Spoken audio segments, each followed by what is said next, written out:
Saya itu termasuk orang yang hampir bisa dihitung lah bolos. Terlalu rajin. Karena itu memang pesan utama dari Allahyarham Haji Mawardi tadi. Ya, di samping kamu kerja di rumah beresin banyak hal, bantu-bantu di rumah semuanya, pagi sama sore, kuliahmu harus rajin. Gitu. Jadi itu yang saya kira memang nasihat ya orang tua itu memang ya diikuti aja, itu pasti baik gitu, prinsip saya. Tapi saya tidak mencukupkan diri di situ. Beliau menulis disertasi yang sangat menarik, judulnya Nurturing Peace Through Education, Advocating Pedagogy of Love in Urban Schools in Yogyakarta, Indonesia. Nah itu ternyata sebenarnya PhD itu realnya itu merangkak terus. Merangkak terus ya. Nurwanto, kamu cuti aja dulu 1 semester. Ada yang lebih penting dari ini, penting, tapi yang lebih penting dari itu adalah your wife and your kids. Ngapain support orang-orang dari luar itu kan? Untuk negara kita saja, deportasi aja itu. Wah, itu memang betul kapitalis sejati kalau itu. Ya, tapi dalam konseptualisasinya, Freire mengatakan bahwa pedagogy of love itu prinsipnya di situ adalah ada proses untuk memberi ruang kepada orang-orang yang kita didik atau orang-orang di sekitar kita itu untuk menyampaikan pikiran-pikiran dan aspirasi mereka betapapun kita tidak setuju dengan mereka.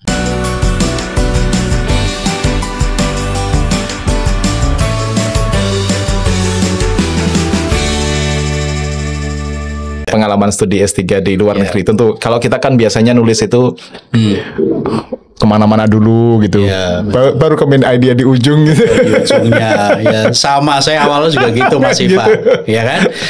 Tulisan akademik itu kan harus straightforward kan? Di awal the first sentence adalah topik sentence, di topik sentence main idenya di situ. Main idea di situ dan kemudian supporting ideas, evidence-nya apa? Gak usah kemana-mana. Itu sebenarnya lebih enak dan itu memudahkan pembaca. Betul. Tapi saya pikir kadang-kadang kok malah menyulitkan pembaca. Maksudnya kita kan nulis itu supaya pembaca paham, tapi malah justru ke pembaca tambah ruwet.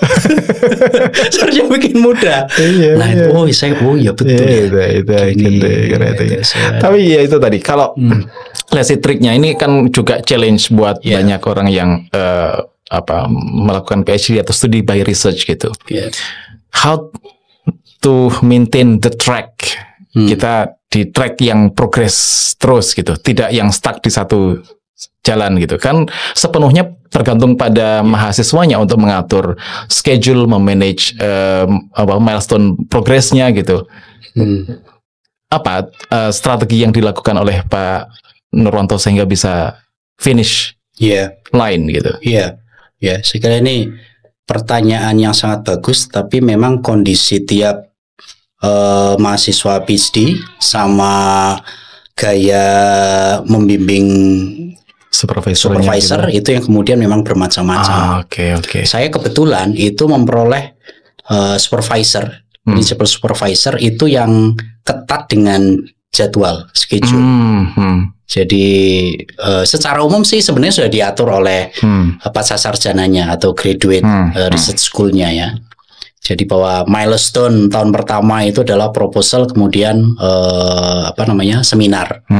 Ya, kemudian kalau memerlukan etik, bukan kajian dokumenter misalnya, kaitannya sama orang, binatang, itu kan harus ada lolos etik, uji etik. Itu bisa sampai makan waktu, ada yang 2 bulan, 3 bulan, 4 bulan, 5 bulan, saya sampai 7 bulan kalau saya.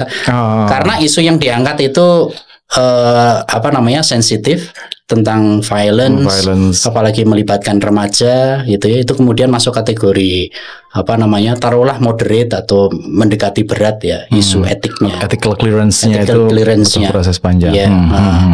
Jadi prosesnya demikian ya. Seperti itu. Jadi ya tergantung, kalau ada supervisor yang tadi agak ketat dengan schedule, itu sangat membantu ya. Sangat membantu. Bagi orang-orang yang agak slow respon itu penting. slow response. Iya. Sebab ada juga kasus itu karena pembimbingnya sangat tertib, dia sampai mencari-cari mahasiswa PhD-nya. Gitu. Ya. gitu, lama menghilang, dicari, tanya sampai yang kenal kan, misalnya kita ikut forum gitu, ini kemana? Saya email, ini kok nggak pernah respon, nggak tahu, hilang ditelan bumi, ya kan? Jadi ini, mungkin memang ya. PhD itu memang hidup itu sendiri ya. Jadi kalau digambarkan itu kita membuat rencana studi itu kan seolah-olah mulus itu ya. Jadi grafiknya begini kan. Tapi sebenarnya adalah begini. Nah gitu kan. Jadi terus zigzag turun gitu kan. Baru nanti di penghujung the last year itu kan merangkak. Karena di situ kita harus editing, harus bolak-balik cek kata, cek itu revisi bolak-balik kan ketika mulai menulis bab per bab tiap chapter kan.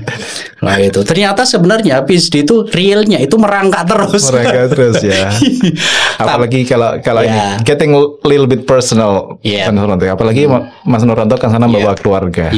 Dan kemudian keluarga ada juga sakit ya istri waktu itu. How you handle that? That's really touching ya. So emotional kalau udah bicara istri ya, bicara anak atau keluarga itu kan, baik keluarga yang dekat dengan kita maupun yang ada di Indonesia ya, yang selalu tanya kabar itu pasti dan itu momen-momen yang selalu kita nantikan komunikasi itu kan, semacam merilis dari berbagai hal.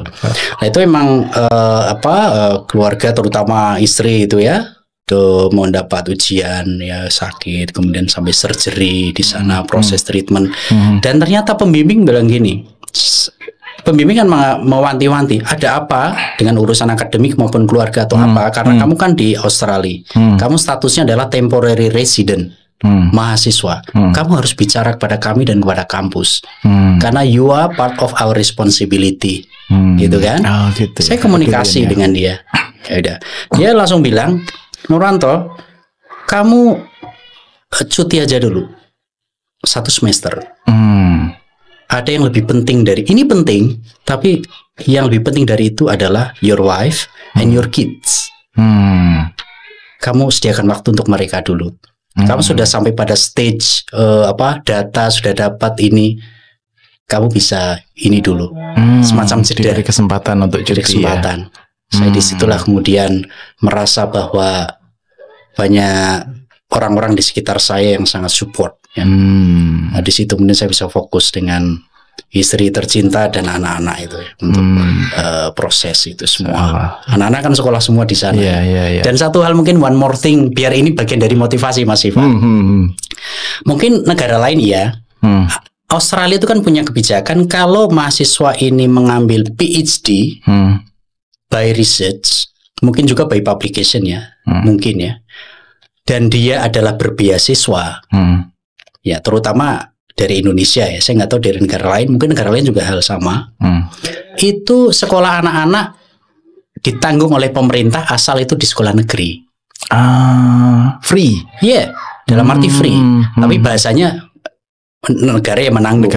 Negara yang menanggung. Karena Australia itu kan negara taruhlah ikut Inggris persemakmuran Commonwealth. Kan? Commonwealth. Ya, maka itu ditanggung oleh mereka. Gitu. Logik, sangat logik. Ini kan mahasiswa berbeasiswa, nggak mungkin bayar sendiri, kan nggak mungkin bayar sekolah anak-anaknya, ya kan? Sangat logis, ya kan? Jadi orang yang terbatas kan harus disupport. Lah orang terbatas kok malah suruh bayar, kolaps. Masuk akal. Artinya di negara yang sekapitalis itu katakan begitu ya. Ada juga untuk social security-nya orang-orang yang tidak punya afford. And then I would say that is part of Islamic values, right? Gitu. I see. Kan bisa jadi kalau di negara-negara lain ini orang asing ngapain dibiayain oleh negara? Iya. Kalau berbicara tentang neo-nationalism, ngapain disupport? Kayak misalnya adalah Mr. Trump misalnya kan, ngapain support orang-orang dari luar itu kan, untuk negara kita saja deportasi aja itu. Wah itu memang betul kapitalis sejati kalau itu. Tapi itu nggak terjadi. Dan kita merasakan betul ya, apalagi masa pandemi. Dan kita mahasiswa PhD by research, ya meskipun oleh government Indonesia kan tetap harus fokus untuk studi karena kita support. Tapi dalam situasi tertentu kita bawa keluar kan nggak murni menggantungkan ke pemerintah ya, kan support dari beasiswa itu kan hanya sekian persen untuk keluarga, tapi yang lain-lain kan kita harus sambil part time. Sambil part time juga. Nah, part time itu juga bagian yang menyenangkan bagi PhD. Gitu ya. Ya, di student. Ngurusi keluarga, ngurusi kuliah, kerja part time juga. Itu school of life betul ya. Tapi itu saya mengatakan bahwa selalu ada yang mengatakan bahwa menjadi orang yang fokus pada dunia akademik atau melayani orang serba duduk di depan laptop itu sungguhnya tidak sehat bagi kesehatan kita ya, karena kita kurang gerak. Sedentary people ya, kita selalu di depan laptop dalam waktu yang lama. Dengan kerja malah sehat, gitu karena kita mengeluarkan keringat. Iya, gitu. Ada teman saya yang semangat sekali kerja, tapi PhD-nya juga rampung. Asal tidak merupakan beasiswa. Iya. Jadi saya gitu kira kalau ada kesempatan itu visanya juga mengizinkan untuk bekerja. Menurut saya part time itu satu hal yang sangat cocok bagi PhD. Justru menyehatkan. Life balance, ada balance fisik, pergerakan, tapi juga bekerja di balik laptop gitu exactly.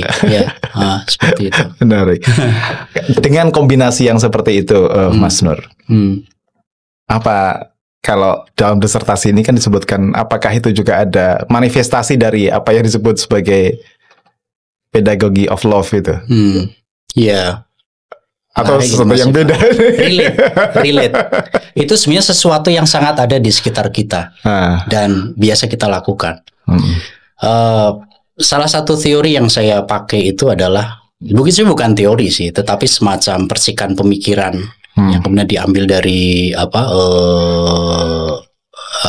praktisi atau pemikir pendidikan kritis Brazil ya, Paulo Freire. Itu kan semula kan menulis tentang pedagogy of the oppressed gitu ya, yang ternyata di buku-buku itu, di bukunya Freire itu kemudian dikaji lagi oleh para peneliti pengkaji. Salah satu elemen di dalam pedagogy of the oppressed itu adalah love.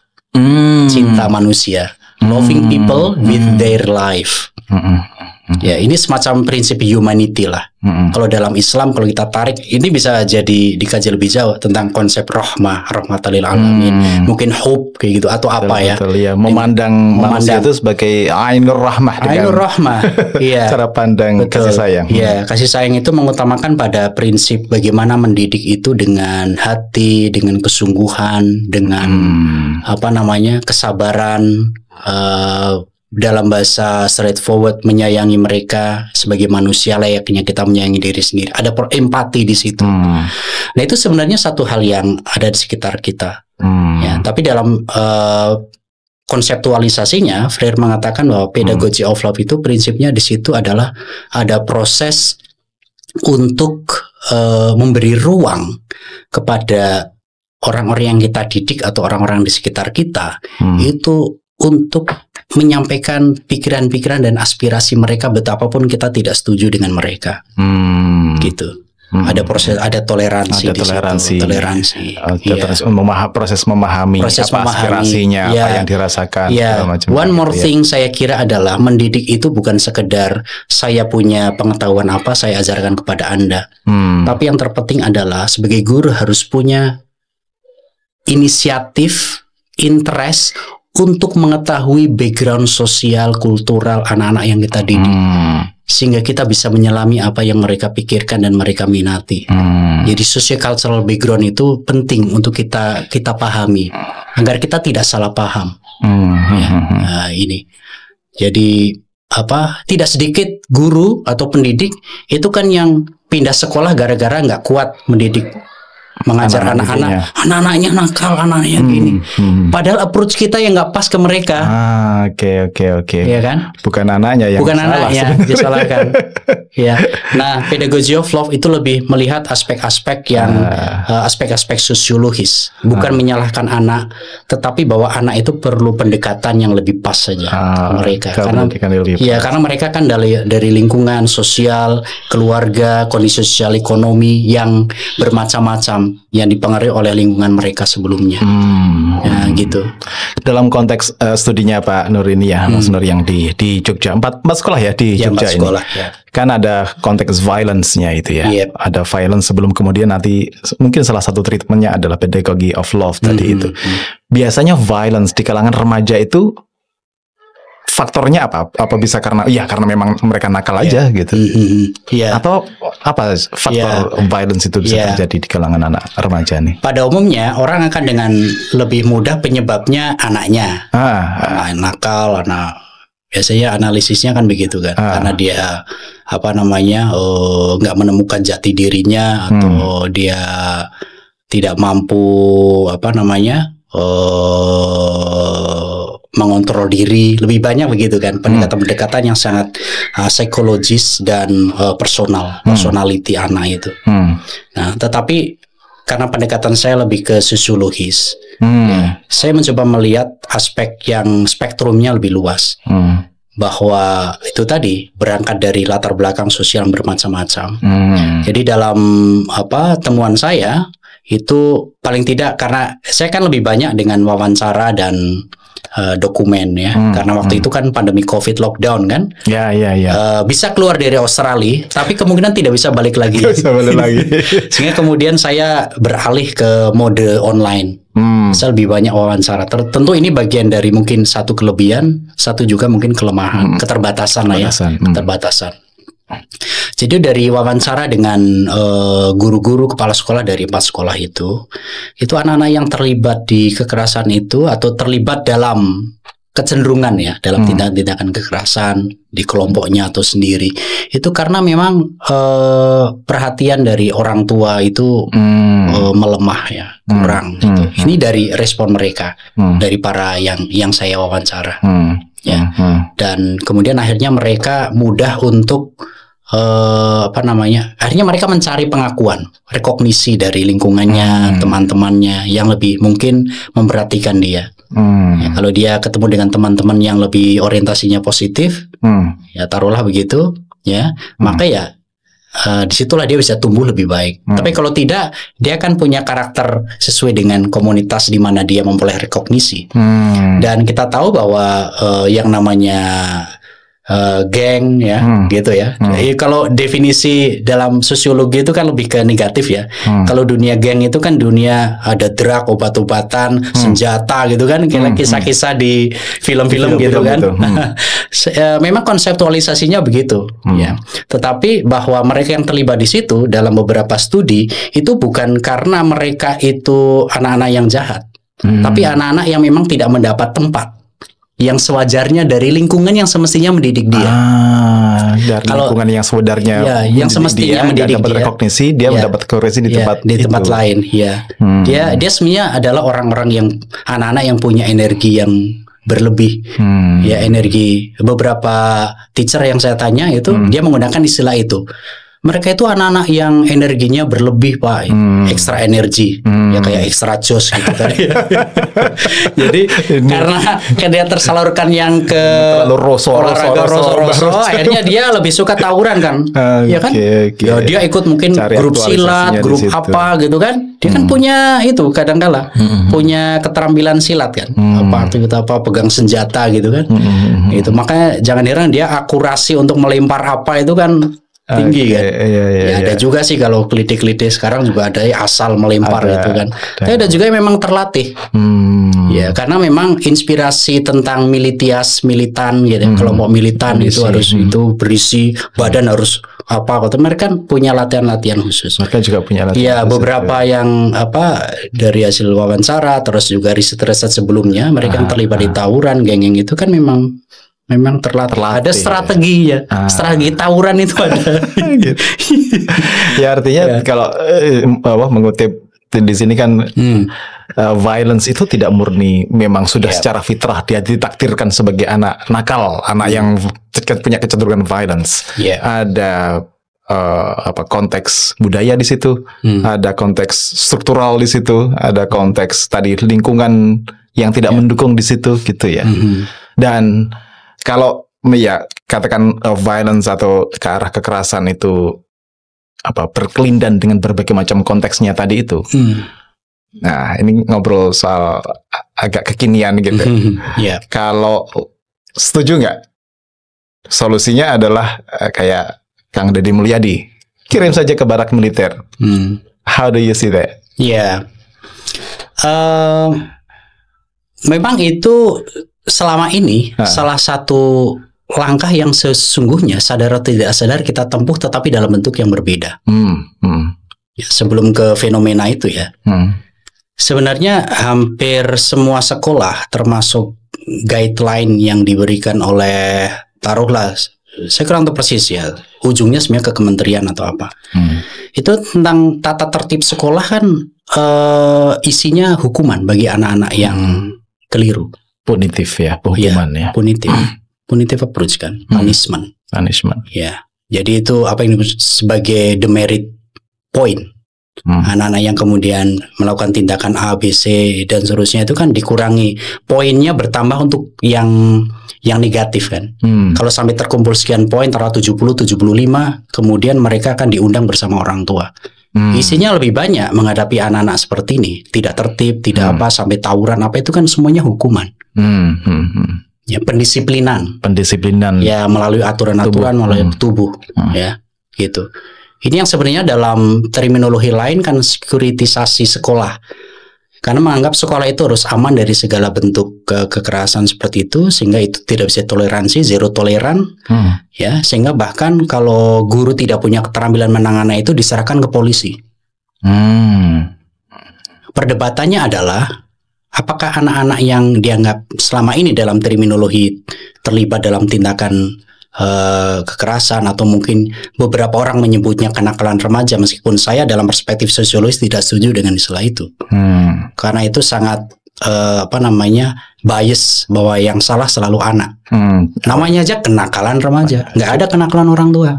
Delinquency, juvenile delinquency.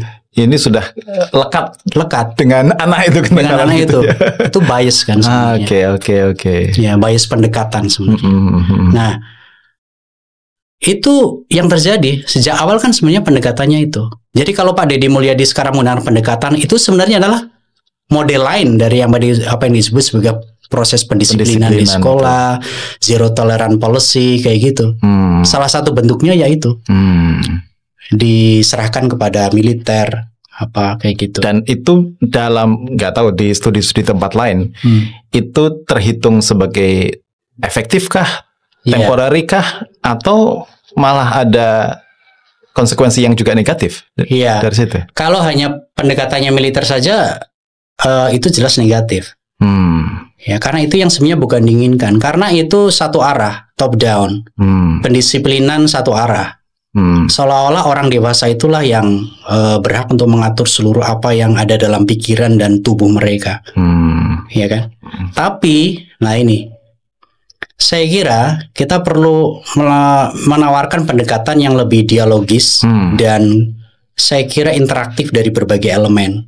Kalau sekarang KPAI ikut bersuara, sekolah ikut bersuara, ya diberi ruang lah.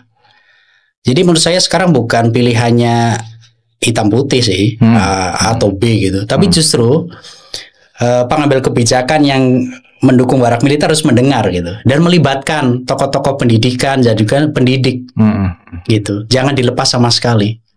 Ya, termasuk orang tua harus terlibat dalam apa, membangun komunikasi percakapan yang lebih saya kira lebih edukatif, lebih ke hati, suara hati, dan bukan sesuatu yang dipaksakan.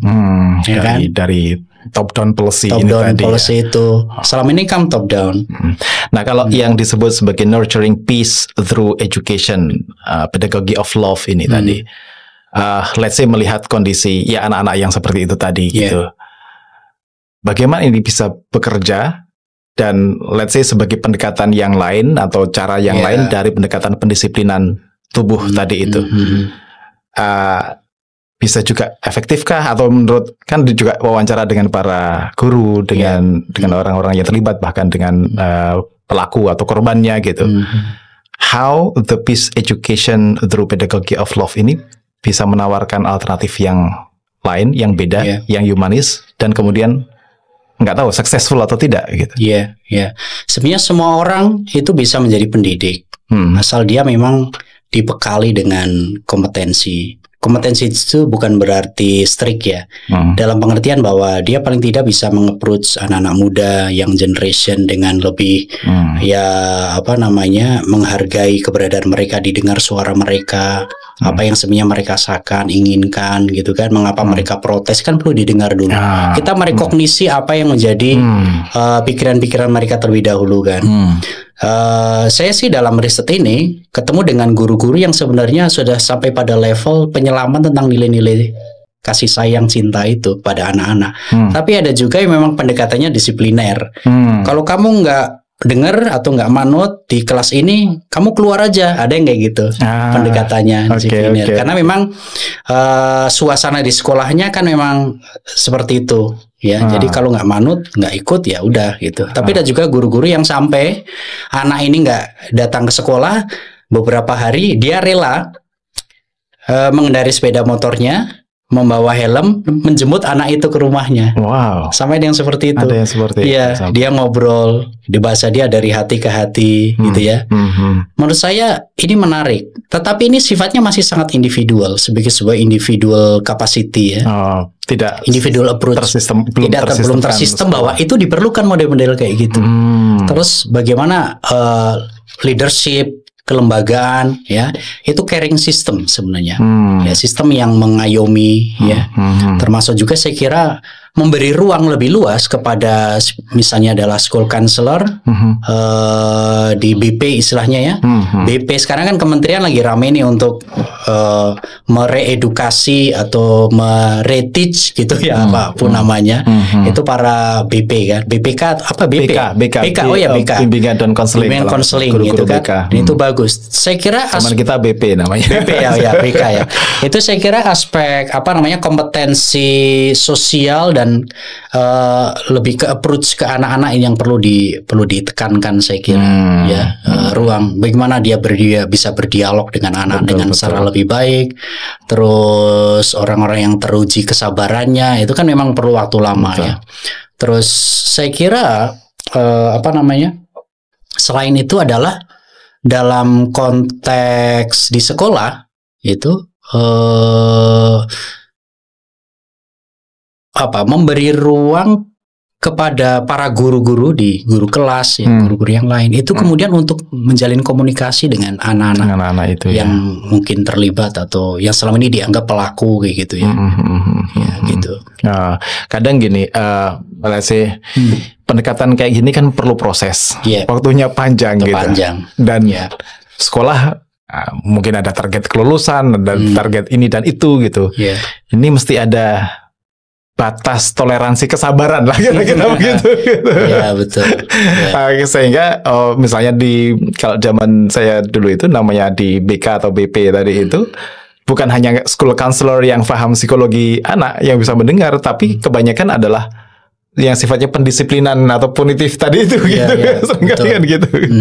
Nah, kapan saatnya ini pendekatan yang melalui kasih sayang dengan pendekatan yang tadi itu mendengar itu ada nggak batas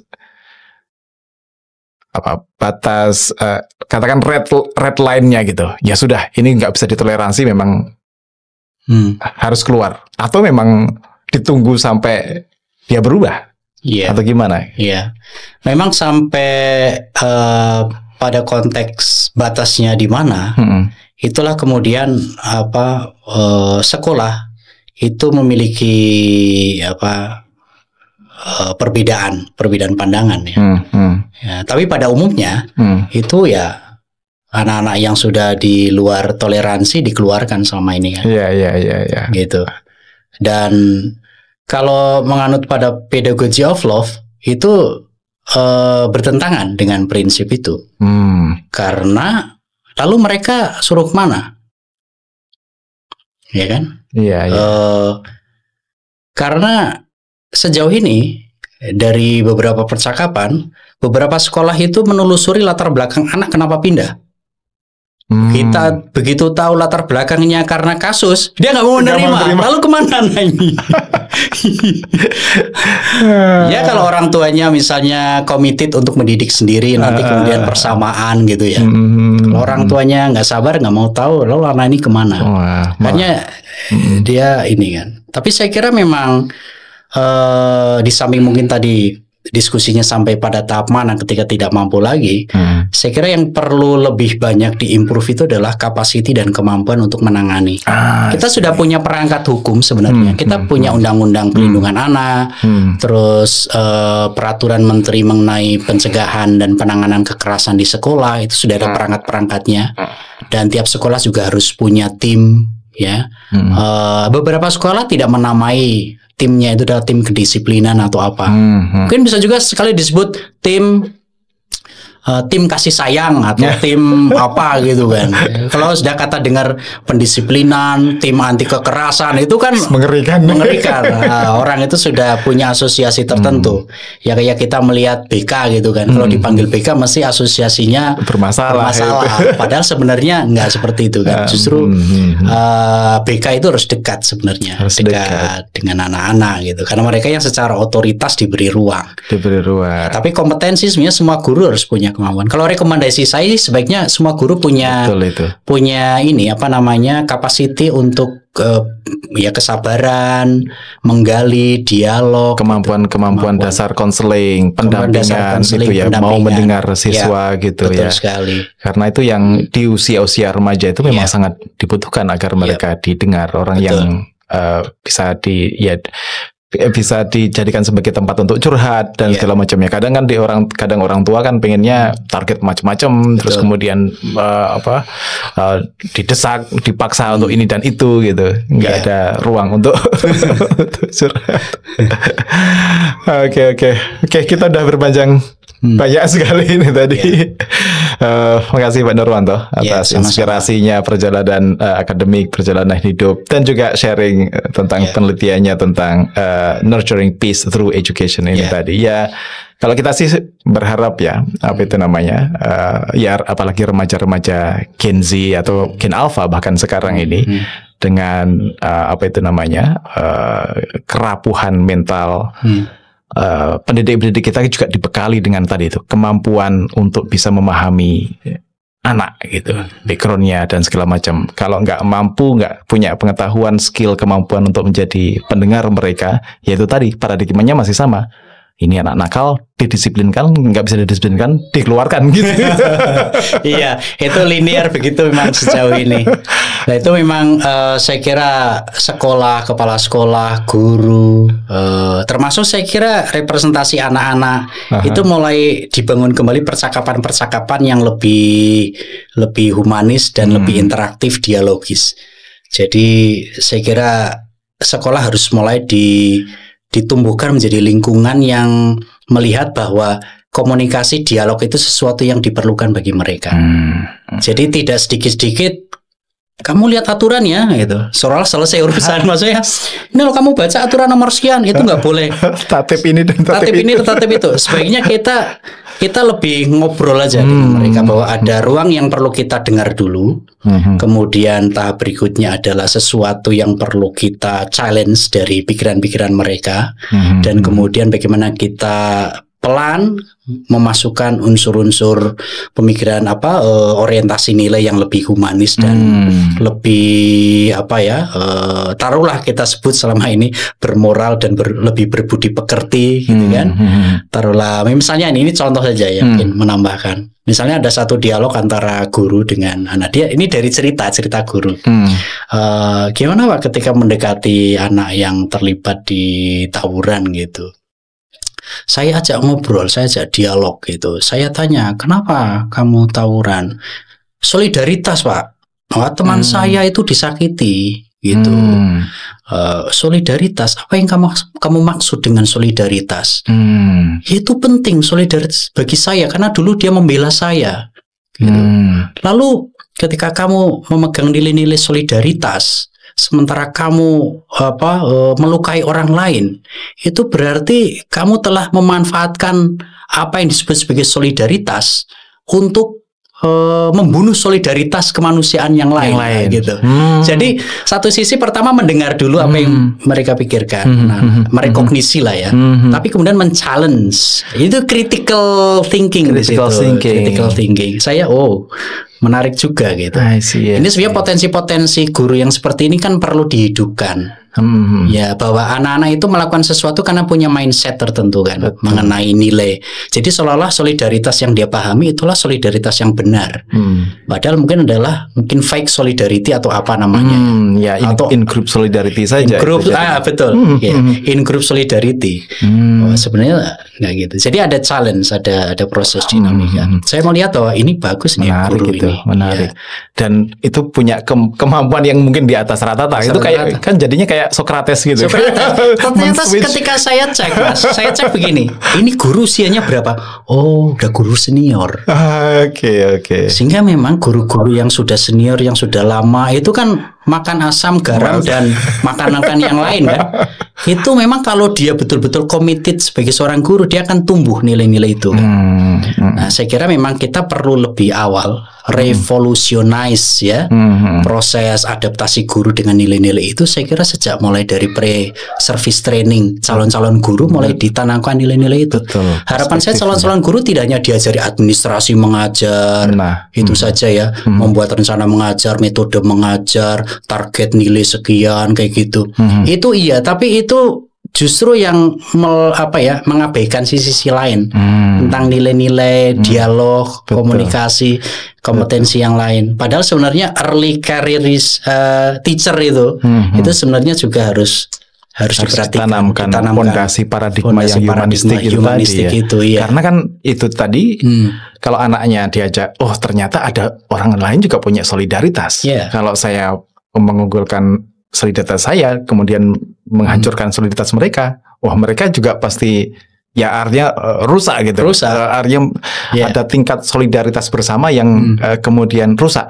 Kalau kesadaran itu muncul dari anaknya sendiri, itu kan dia punya owning that value, gitu ya. Bukan sesuatu yang dipaksakan dari luar, tapi dari kesadarannya sendiri. Itu dahsyat itu perubahan pada si anak itu ya. Betul. Jadi memang challenging apa yang mereka yakini, yang disebut sebagai bahkan sampai pada level ideologi. Itu kan solidarity yang sudah sampai pada level ideologi kan. Dia meyakini dan memperjuangkan itu. In group yang masih disebut sebagai in group ya. In group solidarity kayak gitu. Nah, itu. Padahal kan itu tadi ada intergroup, ada kita sebagai kita sebagai satu sekolah, kita sebagai anak SMA, kita sebagai manusia dan seterusnya kan. Perspektif itu diperluas itu kan, kesadarannya bisa masuk itu. Oke, Pak Nurwanto, banyak hal yang masih kita bincangkan. Ini masih banyak sekali topik-topik yang juga menarik. Tapi waktu kita mungkin bisa sehari semalam ngobrol. Asik sekali nih di Wonder Home Podcast. Nanti berseri lah, ada sisi pendidikan dan segala macamnya gitu, kita ngobrol lagi. Sekali lagi, makasih. Sama-sama Mas Iva, terima kasih sekali sudah diberi kesempatan di Wonder Home Library, Wonder Home podcast ini. Thank you very much. You are very welcome, dan selamat mengemban amanah baru sebagai dekan yang challenging dengan pedagogi of love-nya bagaimana nanti bisa diterjemahkan. Amin. Insyaallah manfaat selalu Pak Nurwanto. Sekali lagi. Jazakallah khair. Amin. Terima kasih banyak. Thank you. Mudah-mudahan bermanfaat obrolan kita. Kita ketemu di lain waktu. Kalau suka dengan obrolan ini, tolong disebar juga dengan kolega dan temannya. Assalamualaikum warahmatullahi wabarakatuh. Waalaikumsalam warahmatullahi wabarakatuh. Thank you very much. Very welcome.